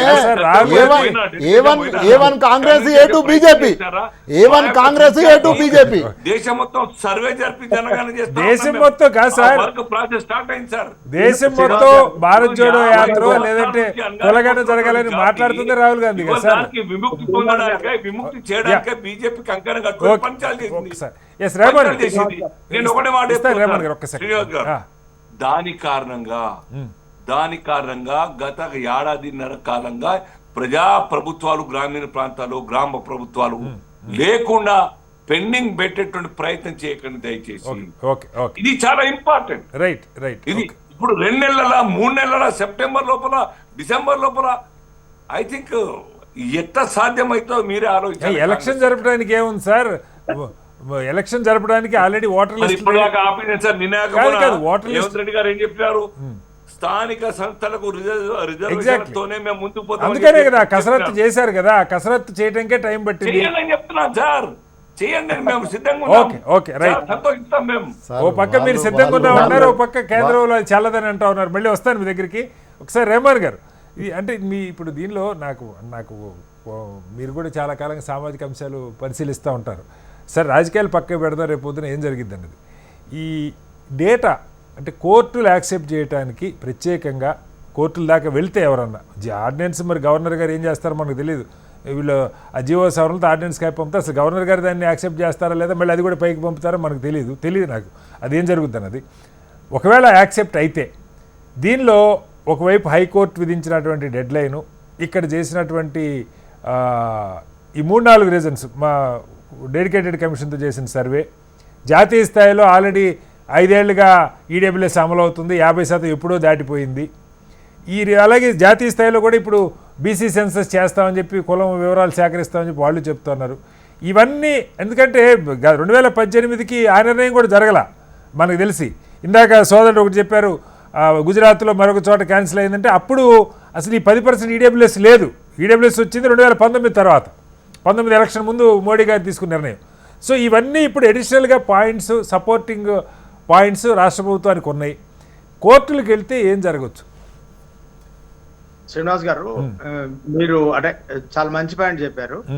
ఇంతకుముందు కోర్టులు కొట్టేసినటువంటి అంశాలన్నీ 2018కి సంబంధించి. అవును, డబ్ల్యూఎస్ రిజర్వేషన్ వచ్చింది, 108 రాజ్యాంగ సవరణ జరిగింది. 2019లో రాజ్యాంగ సవరణ జరిగి 50% అంటే రిజర్వేషన్లు, అంటే అప్పర్ క్యాస్ట్ లో ఉన్న వాళ్ళకి కావచ్చు, లేకపోతే బీసీలకు కావచ్చు, మిగతా వాళ్ళకి, అంటే మొత్తం రిజర్వేషన్ అటువంటి అంశాన్ని 50% దాటొచ్చు అనేటువంటి అంశాన్ని కేంద్రం ఇప్పటికే ప్రకటించేసింది, తద్వారా అమలు చేసింది, అమలు అవుతా ఉంది. గత 5 ఏళ్ళుగా అమలు అవుతూనే ఉంది. దానికి ఛాలెంజ్ లేదు, కనీసం రివ్యూ కూడా లేదు, ఏది లేదు, ఏకపక్షంగా వెళ్ళిపోయింది. అంటే కోర్టు గాని, రాజకీయ పార్టీలు గాని, ఇంతకు ముందు శ్రీనివాస్ గారు చాలా చక్కగా చెప్పారు. అంటే మనం ఒక మూడ్ మైండ్ ను మనము తీసుకురావాలని, అంటే పక్షాధిపత్యంలో ఉన్నటువంటి రాజకీయ పార్టీలు మహిళా రిజర్వేషన్ బిల్లును అమలు చేయాలంటే వీళ్ళ అంటే మెంటల్ గా వీళ్ళని ముందు ప్రిపేర్ చేయాలని, ఆధిపత్యాన్ని కోల్పోవడానికి. అట్లా ఇక్కడ బీసీ రిజర్వేషన్ ఇవ్వడం కరెక్టే, 42% ఉండాలి. మళ్ళీ దాంట్లో అసలు బీసీలు 42% దాటారు అనడానికి అశాస్త్రీయం ఏం కాదు, అది శాస్త్రీయమే, అందరికి తెలిసిన విషయమే. మళ్ళీ వచ్చే వరకు అందులో శాస్త్రీయత ఏముంది, దాంట్లో నిజం ఎంత ఉంది, వాస్తవం ఎంత ఉంది. ముందు ఈ అప్పర్ క్యాస్ట్ పార్టీలన్నింటినీ, అప్పర్ క్యాస్ట్ మైండ్ సెట్ అంతా మనం 42% స్థానిక సంస్థల్లో వాళ్ళు వచ్చి చైర్లలో కూర్చోవడానికి మైండ్ సెట్ ప్రిపేర్ చేయాలన్నది ఆయన అంతర్లీనంగా చెప్పినట్టుగా కనపడతారు మనకు. నంబర్ రీచ్ కావడానికి ఆ శాస్త్రీయత అవసరం సార్. 42 కావచ్చు, 45 కావచ్చు సార్. 50% దాటుతా ఉంటే 42 కావాలి, 56 ఉన్నాం సార్. ఎస్సీ ఎస్టీ లాగా 15%, 6.5% అవన్నీ మీరు చేయాల్సినవి సార్. ఆ చట్టాలు ఎవరి జనాభా ఎంత ఉంటే వాళ్ళ వాటా అంతని రాహుల్ గాంధీ గారి కొటేషన్ ఉంది కదా. గారు గతంలో బీసీ రిజర్వేషన్లే కానివ్వండి, మిగతా సమీక్ష, కొత్త కులాలని చేర్చినప్పుడు కానివ్వండి, రిజర్వేషన్లు మైనారిటీలకు ఇచ్చినప్పుడు కానివ్వండి, అప్పుడు కోర్టులు ప్రశ్నించింది ఏంటంటే మీరు ఏమైనా కమిషన్లు వేశారా? అప్పుడు మనం పుట్టస్వామి కమిషన్ మనకు గుర్తుంది, రాజశేఖర రెడ్డి గారు పుట్టస్వామి కమిషన్ వేసి ఆ నివేదిక తెప్పించుకొని ఆ తర్వాత ఆ చట్టం చేసినప్పుడు కోర్టు ప్రశ్నించలేదు. అంటే కులగణన చేసింది ప్రైవేట్ ఏజెన్సీ కాదు, ప్రభుత్వ ఉద్యోగం, టీచర్లు చేశారు. ఇంకా టీచర్ల కంటే సుప్రీం ఎవరు లేరండి కులగణన చేయడానికి, క్లర్క్ ఇంకా మిగతా వాళ్లే కాదు, క్వాలిఫైడ్ అండి. రేపు దేశవ్యాప్తంగా కులగణన చేసినా ఇంకే అంటే ఓటర్ లిస్ట్ లో సవరణకు సంబంధించి చేసినా టీచర్లు అయితే శాస్త్రీయంగా పనిచేస్తారు, వాళ్ళు క్వాలిఫైడ్. కాబట్టి ఇక్కడ కూడా మనకు క్వాలిఫైడ్ టీచర్లు అనే ఈ రాష్ట్రంలో జనాభా అంటే బీసీ జనాభా లెక్కింపుకు వాడారు, అందులో శాస్త్రీయత ఉంది, దాన్ని మనం కొట్టిపారేయలేం. కాబట్టి ఎటొచ్చి ఇంకా వ్యతిరేకించే వాళ్ళు కోడిగుడ్డు మీద ఈకలు పీకకుండా 42% అట్టడుగు వర్గాలకు రిజర్వేషన్ కావాలని ముందుగా ప్రకటించి దానికి మద్దతు ప్రకటించాల్సిన అవసరం ఉంది. ఇంతకుముందు మీరు అన్నట్టుగా రాష్ట్రపతులే కానీ గవర్నర్లు తమ దగ్గరకు వచ్చినటువంటి బిల్లుల్ని ఆమోదించడమా లేదా రిజెక్ట్ చేయడము, ఈ రెండూ చేయకుండా తొక్కి పెడుతున్నారు. దాని విషయంలో రాష్ట్రపతికి గాని గవర్నర్లకు గాని అట్లాంటి హక్కులు లేవని సుప్రీంకోర్టు ఇటీవల వ్యాఖ్యానించింది. రాజ్యాంగమే సుప్రీం, అల్టిమేట్, దానికి లోబడి మాత్రమే ఎవరైనా ఈ దేశంలో పనిచేయాలని చెప్పేసి సుప్రీంకోర్టు ప్రకటించింది. రాష్ట్రపతి, గవర్నర్ అయినా ఇంకెవరైనా కూడా ఈ దేశంలో ఉన్నటువంటి చట్టాలని రాజ్యాంగానికి లోబడి మాత్రమే పనిచేయాలని చెప్పేసి పేర్కొన్నది. కానీ ఇప్పుడు రాష్ట్ర ప్రభుత్వం ఆర్డినెన్స్ గవర్నర్ గారి దగ్గరికి పంపిస్తే గవర్నర్ గారు ఆమోదించే అవకాశం ఉందా అనుకోవచ్చా? మనము వేచి చూడాలి ఏం జరుగుతుంది. ఆర్డినెన్స్ ఆమోదిస్తారా, రిజెక్ట్ చేస్తారా, లేకపోతే రైట్. మళ్ళీ వస్తాను రేమన్ గారు మీ దగ్గరికి వస్తా. ఇందిర గారు, మీరు విన్నారంటే ఇప్పటికీ 2018కి ఇప్పటికీ ప్రస్ఫుటంగా కొన్ని తేడాలు ఉన్నాయి. అప్పుడు డెడికేటెడ్ కమిషన్తో ఈ కసరత్తు జరగలేదు, ఈడబ్ల్యూఎస్ అమల్లో లేదు, ఇవన్నీ ఇష్యూస్ ఉన్నాయి. అట్లాగే హైకోర్టు డెడ్ లైన్ పెట్టిన పరిస్థితి లేదు. ఇవన్నీ మనకి అడిషనల్గా ఇప్పుడు కొంత సపోర్ట్గా ఉన్నాయి. ఈ డేటా కూడా ఒక డెడికేటెడ్ చాలా సందర్భాలు ఇందాక రెహమాన్ గారు అన్నట్టు కోర్టులు మీరు ఎట్లా పడితే అట్లా చేస్తే కుదరదు, దానికి ఒక డెడికేటెడ్ కమిషన్ కావాలి. చాలా సందర్భాలు సుప్రీంకోర్టులు కూడా వ్యాఖ్యానించినాయి. మరి ఇవన్నీ పెట్టి సమర్థవంతంగా కోర్టుల్లో కేసులు పడ్డా మీరు కెవెట్ వేస్తే తేడా ఏంటంటే కెవెట్ వేస్తే మీ వాదన వినకుండా కోర్టు జడ్జిమెంట్ ఇవ్వదు, అంతే. మీ వాదన వినే అవకాశం మీకు ఇస్తుంది. ఆబ్వియస్లీ కోర్టులు ఎలాగూ రిజర్వేషన్ మీద వస్తే రాష్ట్ర ప్రభుత్వం ఒపీనియన్ అడుగుతుంది. కెవియేట్తో పెద్దగా ఒరిగేది ఏం లేదు. మీ బేస్ కనుక స్ట్రాంగ్గా ఉంటే ఆర్గ్యుమెంట్కి నిలుస్తుంది. లేదంటే సరే మీరు ఎలాగో కేంద్రాన్ని నిందించవచ్చు, తప్పేం లేదు. ఇది నా చేతిలోది కాదు, మేము రాహుల్ గాంధీ చెప్పింది మేము అధికారంలోకి వచ్చాక చేస్తామని చెప్పవచ్చు, తప్పు కూడా ఏం కాదు. ఎలా ముందుకెళ్ళబోతున్నారు? ఫస్ట్ ఆఫ్ ఆల్ అన్నప్పుడు ఇంతకుముందు అన్న వాళ్ళు మాట్లాడేటప్పుడు రాహుల్ గాంధీ గారి గురించి ప్రస్తావించారు వాళ్ళు. అసలు ఈ ప్రస్తావన మొదలైందే రాహుల్ గాంధీ గారి దగ్గర నుంచి కదా. తను ఇచ్చినటువంటి మాట ప్రకారంగా ఈ రాష్ట్రంలో ముఖ్యమంత్రి గారు చేసినటువంటి విషయాన్ని తెలంగాణ రోల్ మోడల్ గా దేశమంతా ఇదే పరిస్థితి ఉన్నది, తెలంగాణ ఒక ఎగ్జాంపుల్ గా తీసుకోండి, ఆల్రెడీ మా వాళ్ళు సక్సెస్ఫుల్ గా చేశారని పార్లమెంట్ సాక్షిగా రాహుల్ గాంధీ గారు మాట్లాడినారు. ఇంతకన్నా ఎవిడెన్స్ ఏం కావాలి మీకు? ఆయన మాట్లాడలేదని అంటే ఏం చెప్పాలి ఎల్ఓపి లీడర్ గా? సో ఇతను మాట్లాడిన తర్వాతనే అప్పుడు కనీసం మినిమం దానికి ఆన్సర్ కూడా చేయలేదు మోదీ గారి నుంచి. ఆయన ఒక బీసీ బిడ్డ కదా, ఆయన ఆ రోజు ప్రస్తావించి ఉండొచ్చు, ఎస్ దేశవ్యాప్తంగా ఇది ఉన్నది సినారియో, మీరు చేసి ఉండాలి, చెయ్యలేదు, కానీ నేను చేస్తాను చెప్పు ఉండాలి. ఆయన ఒక బీసీ బిడ్డగా నేను చేస్తాను చెప్పు ఉండాలి. ఈ దేశ ప్రజలు అన్ని హర్షించేవాళ్ళు, కానీ ఆయన ఆ మాట కూడా చెప్పలేదు. మౌనంగానే మౌనమే అన్నిటికీ అంగీకారం అనే విధంగా వెళ్ళిపోయినారు. కాబట్టి ఇవాళ బీజేపీ గానీ బీఆర్ఎస్ గానీ ఇవాళ మా యొక్క చిత్తశుద్ధిని శంకించే నైతిక హక్కు లేదు, వాళ్ళకి మాట్లాడేటువంటి రైట్ కూడా లేదంట నేను ఒక మాటలో చెప్పాలి అని అంటే. సో ఇక్కడ భారతీయ జనతా పార్టీ చాలా ప్యూర్ గా పొలిటికల్ డ్రామా ఆడుతుందని చెప్పాల్సిన అవసరం ఉంది. వాళ్ళకి అవసరం అనుకున్నటువంటి డీలిమిటేషన్ అయినా, ట్రిపుల్ తలాక్ అయినా, 370 అయినా, ఈడబ్ల్యూసీ అయినా ఎవరిని అడిగి చేశారు? ఏడ చర్చ పెట్టి చేశారు? నీకు పొలిటికల్ గా కావాల్సి వచ్చింది ఆ ఎలక్షన్ సందర్భంలో నువ్వు చేశావు.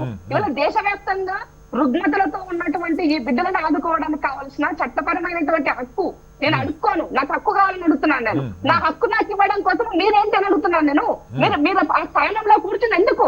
ఈ బిడ్డలను కాపాడడం కోసం కదా, వాళ్ళ కోసం కాకుండా నీ స్వార్థం కోసం, నీ అవసరాల కోసం రాజకీయాలు చేస్తామంటే ఊరుకుంటామని అడుగుతున్నాను నేను. కాబట్టి ఇవాళ దేశంలో ఎప్పుడో జరగాల్సినటువంటి దాన్ని జరగలేదు అని మీరు పదే పదే మాట్లాడుతున్నారు. ఇవాళ నువ్వు వచ్చి 11 సంవత్సరాలు అయినాక నువ్వు ఎందుకు ఇది మొదలు పెట్టలేదు? మొన్న ఉమెన్ రిజర్వేషన్ 33% ఇస్తాను నువ్వు మాట్లాడినావు. నువ్వు మాట్లాడినప్పుడు ఈ 33% దాని కోసం కూడా మరి మహిళలు ఏ నియోజకవర్గాలు ఉన్నారు, ఎక్కడెక్కడ ఉన్నారు, ఎవరికి ఇవ్వాలి, ఏ ప్లేస్ కి ఇవ్వాలి అన్న దానికి నీకు నీ దగ్గర ఏం డేటా ఉందని అడుగుతున్నాను నేను. ఈ 30% అమలు చేయాలన్నప్పుడు దీనికి డేటా కావాలి కదా, నువ్వు ఇది మొదలు పెట్టుండాలి కదా. సో ప్యూర్లీ కాంగ్రెస్ పార్టీ యొక్క క్రెడిట్ ను పోనివ్వకుండా ఉండాలి అని అంటే మనం గేమ్ ప్లే చేయాలి, అదొక్కటే మన లైన్ లో ఉన్నటువంటిది. కాబట్టి దేశ ప్రజలు అన్ని గమనిస్తున్నారని తెలియజేస్తున్నారు. అంటే ఇందాక అంజాపూర్ శ్రీనివాస్ గారు ఒక మాట చెప్పారు, మాకు కూడా ఇవ్వాలనే ఉంది, అసెంబ్లీలో బిల్లు పెట్టినప్పుడు మేము కూడా మద్దతు ఇచ్చాం, 42% రిజర్వేషన్ కావాలన్న దాని మీద ఈ ఎంపిరికల్ డేటాని బీసీ కమిషన్ డేటాని యాక్సెప్ట్ చేస్తూ 42%కి బిల్లుకి మేము కూడా మద్దతు ఇచ్చామని అంటున్నారు. మరి ఎందుకు మీరు శంకిస్తున్నారు ఇంద్ర గారు? కానీ ఇప్పుడు వాళ్ళు నిజంగా చేశారు కదా, చేసినప్పుడు దీన్ని కేంద్ర పరిధిలో ఉన్నది. కేంద్ర పరిధిలో ఉన్నప్పుడు ఇది కరెక్ట్ అని మీరు ఒప్పుకున్నప్పుడు మరి కేంద్రంలో ఉండని ఎందుకు ఒప్పుకోవట్లేరని అడుగుతున్నాను. ఇది కరెక్ట్ అయినప్పుడు ఆడెందుకు కరెక్ట్ కాదు? అక్కడ కూడా కరెక్టే కదా, ఇక్కడ ఒప్పుకుంది మీ పార్టీయే కదా, వేరే పార్టీ కాదు కదా. మరి అప్పుడు అక్కడ పార్టీ విభేదిస్తే దీన్ని రాజకీయం అనకపోతే ఏమంటామని అడుగుతున్నాను. సో ఇక్కడ ప్రజలకేమో మేము మా మద్దతు ఉందని చెప్తున్నారు, దేశవ్యాప్తంగా వెళ్ళేసరికి ఏమో దీనికి సంబంధించిన వాటికి ఏమంటారు వీళ్ళంతా కూడా అన్టచబిలిటీ అనే విధంగా మీకు తెలియజేస్తున్నారు. కాబట్టి ఇది సరైనది కాదు. పొలిటికల్లో కొన్నిసార్లు మాత్రమే కొంతమందికి మాత్రమే అవకాశాలు వస్తాయి చరిత్రలో నిలిచిపోయేటువంటి కొన్ని అంశాలు చేయడానికి. ఇవాళ రేవంత్ రెడ్డి గారికి 100% ఇవాళ అది వచ్చింది. ఎప్పుడైనా ఎక్కడైనా ఎవరు మాట్లాడినా ఇవాళ చట్టసభల్లో రిజర్వేషన్లు అయినా ఇవాళ కులగరణ అయినా వర్గీకరణ అయినా ఏదైనా మాట్లాడితే రేవంత్ రెడ్డి గారి పేరు తెచ్చుకోలేకుండా మాట్లాడలేరు. ఇవాళ దేశవ్యాప్తంగా సుప్రీంకోర్టు నుంచి ఒక జడ్జిమెంట్ వస్తే ఎస్సీ వర్గీకరణకు సంబంధించి ఈ రాష్ట్రం తప్ప ఏ రాష్ట్రంలో అయినా చేశారో మీరు చెప్పండి. మీకు ఇంత చిత్తశుద్ధి ఉంటే చేసిండొచ్చు కదా, ఎందుకు చేయాలి? ఇప్పటి వరకు మీరు చేయలేదు. సో బీసీలకు సంబంధించినటువంటి నేను చేసి చూపించిన ఈ రకంగా ఉన్న సినారియోని ఒక మోడల్ చూపించాం మీకు. ఆ మోడల్ పోనీ నీ మోడల్ చేయి, మా మోడల్ వదిలేసేయి, మీ మోడల్ అన్న చేయి. నువ్వు అది చేయక ఇది చేయక ఇవాళ మమ్మల్ని ఇబ్బంది పెట్టే పరిస్థితికి వస్తే ఎట్లా అంటున్నాను. మమ్మల్ని దగ్గరికే రాలేదు ఎవరు, వచ్చినటువంటి అవకాశాలు కూడా మనం దూరం. శ్రీనివాస్ గారు అంటూ ఏంటంటే రాహుల్ గాంధీ గారు పోయి ఒక ఛాయ్ తాగి మోడీ గారిని అడిగితే అయిపోయి ఉండే కదా, ఇప్పుడు మరి ఎందుకు చేయలేదు అంటున్నారు. అలా ఇప్పుడు నేను పార్లమెంట్ లోనే మాట్లాడినాను మా రాహుల్ గాంధీ గారు అని చెప్పాను నేను.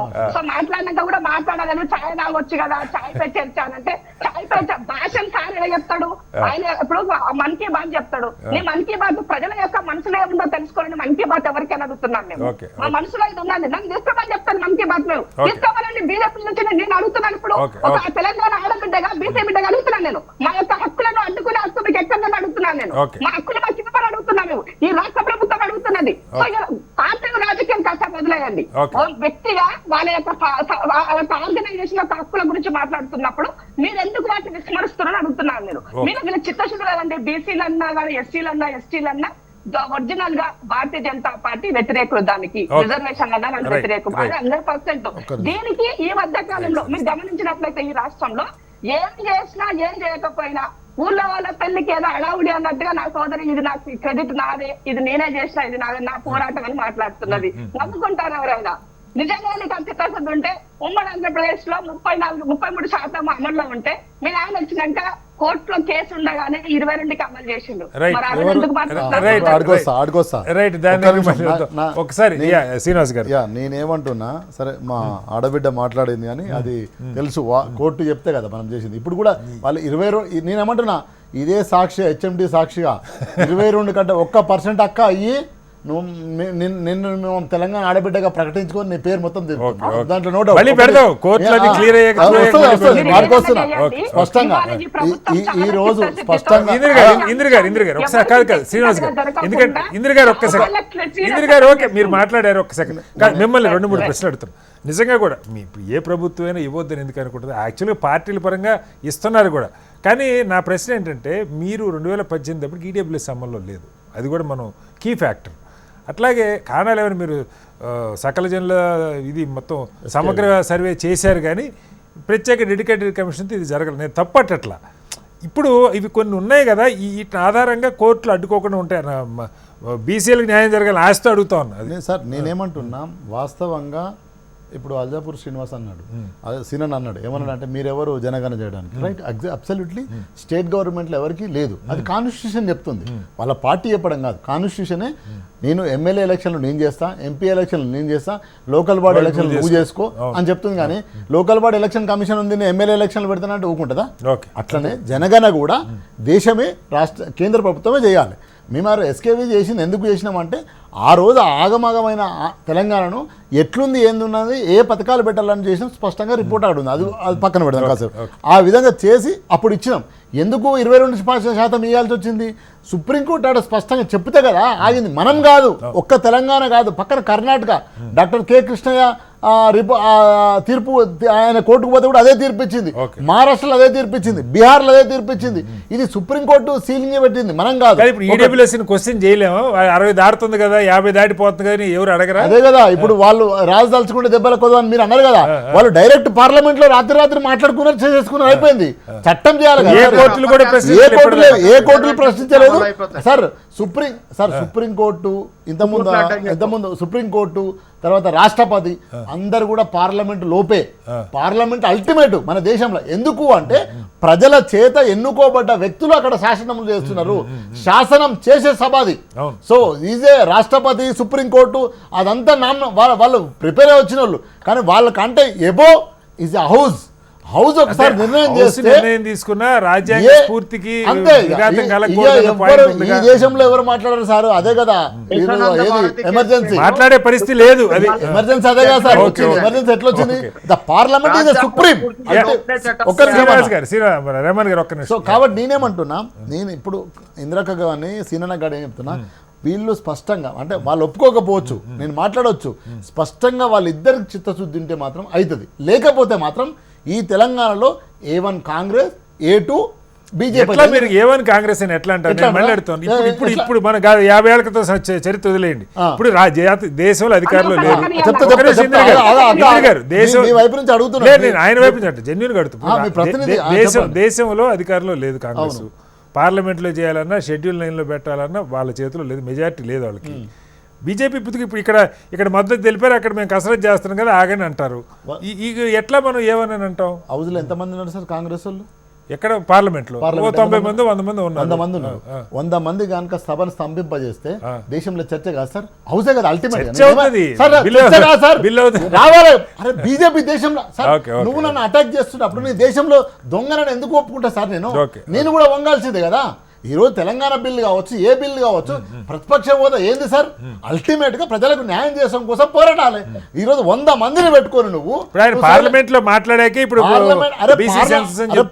నువ్వు చేసింది నా స్టేట్ గవర్నమెంట్ చేసుకొని వచ్చింది చేస్తావా చేయవని పార్లమెంట్ ఆపాలి. ఎందుకు ఆపాలేం మనం? పార్లమెంట్ లేదు ఇప్పుడు దాకా. సార్ నేనేమంటున్నా, పార్లమెంట్ ఆగస్ట్ లో ఉంది శ్రీనివాస్ గారు. నేనేమంటున్నా, ఇప్పుడు వర్షాకాలం సమావేశాలు వస్తాయి, అదే ఆగస్ట్ లో వస్తాయి. అదే ఇది అంతా కూడా ఏం జరుగుతుంది? ఇదే గోయింగ్ అన్న ఓటింగ్ కోసమే కదా వీళ్ళకి. సార్ ఒక మాట చెప్తాను, చిన్న సప్లిమెంటరీ. ఇదంతా ఉంటుందని కాంగ్రెస్ 100 సంవత్సరాల చరిత్ర ఉన్న కాంగ్రెస్ పార్టీకి తెలియదా సార్? కామారెడ్డి డిక్లరేషన్ ఎట్లా ఇచ్చినావు సార్? నువ్వు ఓట్ల కోసం ఇచ్చినావు కదా, అందు గురించే ఏమన్నా అవుతుంది. నువ్వు ఓట్లు వేసుకున్నావు కదా, నువ్వు ఈ రాష్ట్రాన్ని ఈ దేశాన్ని పరిపాలించిన పార్టీ కదా, నీకు ఈ ఎత్తుగడలు ఇవన్నీ ఉంటాయని తెలియదా? ఈ లాక్స్ అని ఉంటాయని తెలియదా? ఇతర రాష్ట్రాలలో నీ కాంగ్రెస్ పార్టీ కదా, కర్ణాటకలో ఆడ డాక్టర్ కె కృష్ణయ్య పోయిందని తెలియదా? ఆడ కొట్టేసిరని తెలియదా? ఇదంతా తెలియదా సార్? ఆయన సిద్ధరామయ్య వచ్చి మాట్లాడింది కదా సార్ ఇక్కడ బీసీల గురించి. ఇదంతా తెలిసినాక నువ్వు ఎందుకు చేసినావు? ఎందుకు కామారెడ్డి డిక్లరేషన్ చేసినావు? ఈ ప్రాసెస్ అంతా తెలుసు, ఈ నొప్పులు తెలుసు, ఈ ఇబ్బందులు. నేను మిమ్మల్ని మళ్ళీ అడుగుతున్న ప్రశ్న కూడా ఏంటంటే ఇస్తాను. ఇప్పుడు సమర్థులైన లాయర్లను పెట్టుకొని ఈ ఈడబ్ల్యూఎస్ అమలు అవుతుంది దేశంలో. నా ప్రశ్న, సూపర్ న్యూమరీకి మనందరికీ తెలుసు డెఫినేషన్. సూపర్ న్యూమరీ పర్మనెంట్గా ఉండేది కాదు. అవును. సో ఇది ఆర్గ్యూ చేసి సుప్రీంకోర్టులో 6 ఏళ్ళుగా ఆల్రెడీ వైలేట్ అవుతుంది, ఎందుకు దీన్ని కన్సిడర్ చేయకూడదని ఆర్గ్యూ చేయడం సాధ్యం కాదంటారా? సుప్రీంకోర్టు ఏమంటదంటే నువ్వు కాన్స్టిట్యూషన్ మార్చుకొని చేసుకోరు, అది నేనేమవుద్దంటున్నా. కాన్స్టిట్యూషన్ నేను రాజ్యాంగాన్ని మీరు ప్రజలచే వచ్చిన వాళ్ళు కదా, మీరు ప్రజలచే ఎన్నుకోబడ్డ నాయకులు కదా, 500 మంది హౌస్లో ఉంది కదా, పార్లమెంట్ వ్యవస్థలో ఉన్నారు కదా, మీరు మార్చుకొని రాండి, నేనేం అభ్యంతరం చేస్తా. సుప్రీంకోర్టు నేనేమంటున్నా, సుప్రీంకోర్టు ఇప్పుడు దేశంలో ఏ పార్టీ పోతుంది అనేది లెక్క కాదు సార్. ఒక పౌరుడిగా ఈ దేశంలో ఒకే హక్కు, ఒకే ఓటు, ఒకే విలువ. అది అదానికైనా అంబానికైనా రిక్షా దొక్కునే కార్మికుడైనా నువ్వు పోయినప్పుడు అడిగినప్పుడు సుప్రీంకోర్టు ఏమంటుంది, నీకు వాడికి ఒకే హక్కు. సో నువ్వు హౌస్లో నువ్వు అల్టిమేట్ గా చేస్తే ఇంకెక్కడ ప్రాబ్లం సార్? నువ్వు రాజ్యాంగాన్ని సవరణ వీళ్ళు బీజేపీ వాళ్ళు ఏమంటారు, మేము పెద్ద మైండ్ సెట్ చేయాలి. ఏం చేయాలి, ఎందుకు చేయాలి? మీరు అన్నట్టు ఈడబ్ల్యూసీ ఎవరినట్టు చేసారు, ఇవన్నీ ఎవరినట్టు చేసుకుంటారు అంటే వాళ్ళు స్పష్టంగా రాజకీయంగా చేస్తున్నారు, ఓట్ల కోసమే చేస్తున్నారు, అర్థమవుతుంది కదా సార్. వీళ్ళేమో ఓట్ల కోసం కామారెడ్డి డిక్లరేషన్ ఓట్లు వేసుకున్నారు. వాళ్ళేమో ఇప్పుడు మేము చేస్తే కాంగ్రెస్ పార్టీకి లాభం కదా. అరే కాంగ్రెస్ పార్టీకి ఏదో పేరు వస్తుంది, కాంగ్రెస్ పార్టీ పేరు రాదు నాయన. మీరు పార్టీలు చాలా చేస్తాయి సార్. నేనేమంటున్నా మోడీ గారి పేరు కూడా దళితుడు ముఖ్యమంత్రి అన్నాడు అయ్యాడా? నేనేమంటున్నా మీరు కూడా చేసుకోండి అంటున్నా నేను. మీరే పేరు రాసుకోండి బీజేపీ పార్టీ చెయ్యండి చెయ్యండి అంటున్నా. ఇందిర గారు మీరేదో రేమన్ గారు ఒక్క నిమిషం, ఇందిర గారు మీరేదో చెప్పబోతున్నారు, క్విక్ గా చెప్పండి. ఇప్పుడు వీళ్ళ చిత్తశుద్ధి చెప్తా మీకు. ఎస్టీలకు సంబంధించినటువంటి దాన్ని ముస్లింలకు సంబంధించి రెండో దాంట్లో పెట్టి బిల్లు పంపినారన్న, అది వాళ్ళ చిత్తశుద్ధి. అంటారు మా కింది వర్గాల పట్ల బీఆర్ఎస్ కున్నటువంటి చిత్తశుద్ధి. కాంగ్రెస్ పార్టీ చిత్తశుద్ధి గురించి మాట్లాడే నైతిక హక్కు బీఆర్ఎస్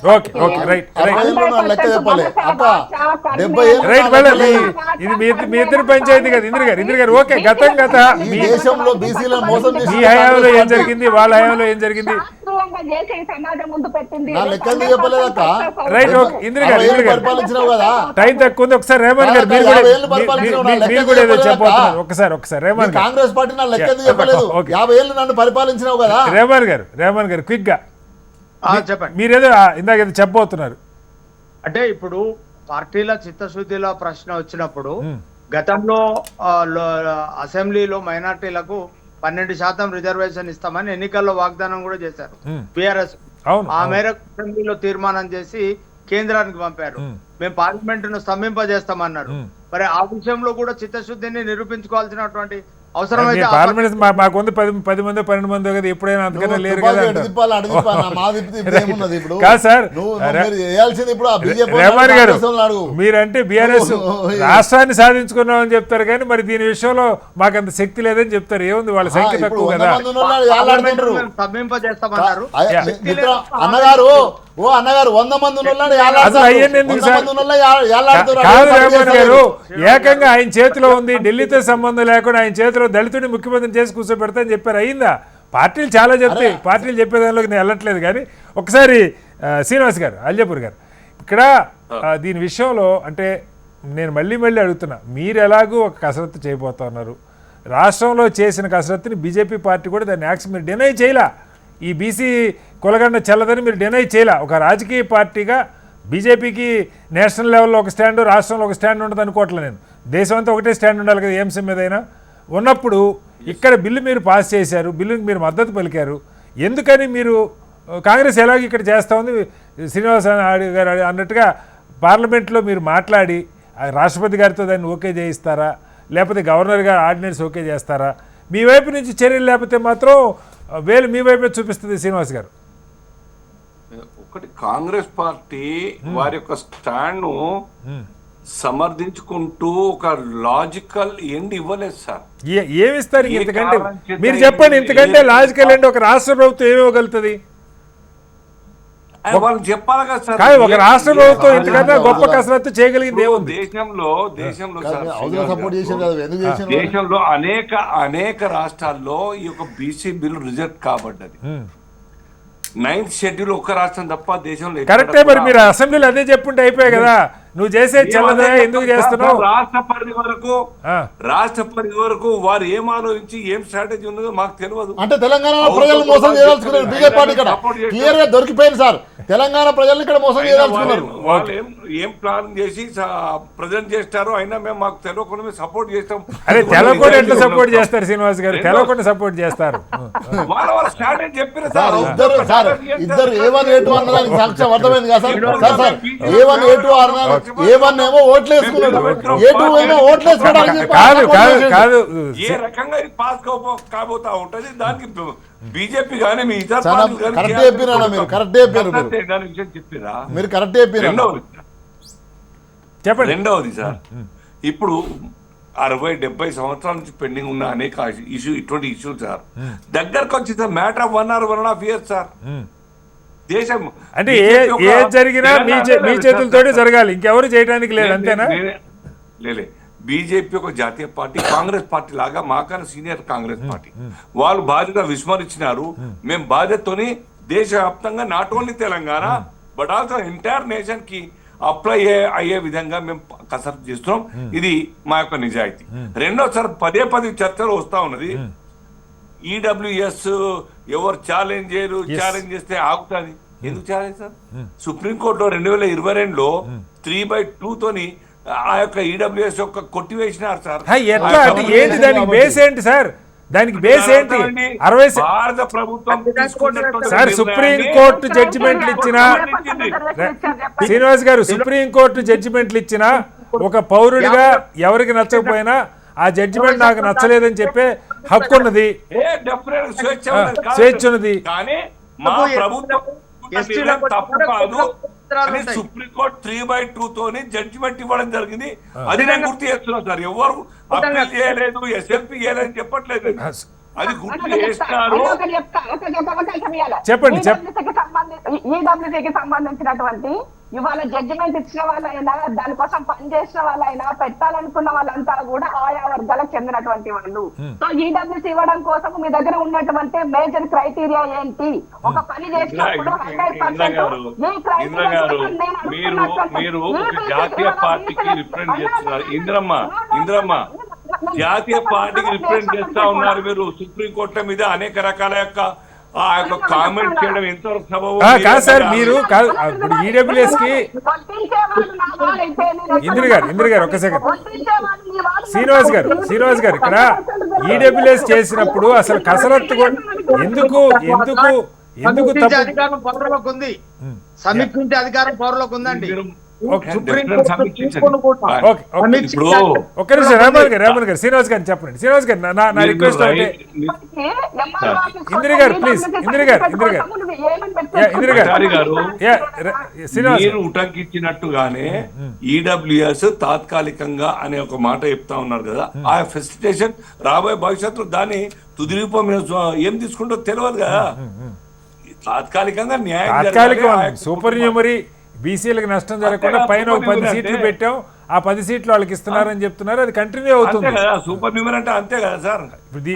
సార్ ఇంతకు ముందు మైనారిటీల గురించి మరి వారు చెప్పినారు. రైట్. ఈ దేశంలో వైశ్యులు, బ్రాహ్మణులు, అగ్రవర్ణం పేదలు లేరా సార్? అసలు పేదరికం ఆధారంగా రిజర్వేషన్ లేదు. పేదరికం మీద రిజర్వేషన్, సామాజిక వివక్ష ఆధారంగానే రిజర్వేషన్ ఉంది. వివక్ష ఆధారంగా రిజర్వేషన్, వైశ్యులు, బ్రాహ్మణులు సామాజిక వివక్ష ఎదుర్కొన్నారని ఎక్కడ ఉందా చరిత్రలో? రైట్. ఏదో మొత్తంగా టైం అయిపోయింది సార్. మొత్తంగా రిజర్వేషన్ సంబంధించి తెలంగాణ ప్రభుత్వం అయితే సుప్రీంకోర్టులో ఉన్న ఒక వెసులుబాటు, గత తీర్పుల్లో ఉన్న వెసులుబాటు ఉపయోగించుకొని సరైన గ్రౌండ్స్ ఆధారంగా ఆర్డినెన్స్ తీసుకొచ్చే ప్రయత్నం అయితే చేస్తోంది.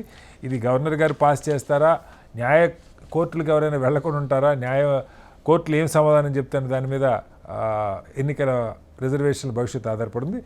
రిజర్వేషన్లు అమలు కావాలని అయితే కోరుకుందాం. చర్చలో పాల్గొన్న గోసుల శ్రీనివాస్ యాదవ్ గారికి, అల్జాపూర్ శ్రీనివాస్ గారికి, ఇందిరా శోభన్ గారికి, రెహమాన్ గారికి ప్రత్యేక ధన్యవాదాలు. ఇది వాళ్ళ బిగ్ డిబేట్. రేపు మరోస్తాం, మళ్ళీ కలుద్దాం. నమస్కారం. సెలవు.